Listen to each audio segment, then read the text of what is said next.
መዲና አላህ ይወፍቀንና ሁላችንም ዚያራ ነብዩን ሰላም ካልን በኋላ ከፍ ብለህ እስኪ አንብብ። አንድ ግጥም አለች ብዙ ሰው ያቃተም የማን እንደሆነች።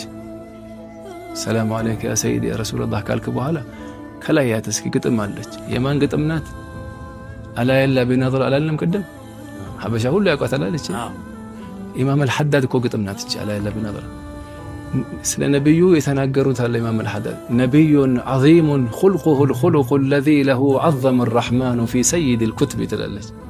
አሁንም ድረስ ተጽፋለች እዛ ላይ አኽላቃቸውን አላህ ወሰው ቁርአን ላይ አኽላቅ ትዳር ስትይዝም ያንተ ምትለከው በአኽላቅህ ነው። ከሷ ጋር ባለህ ጎረቤት ካለህም በአኽላቅህ ነው የምትኖረው ከነሱ ጋር።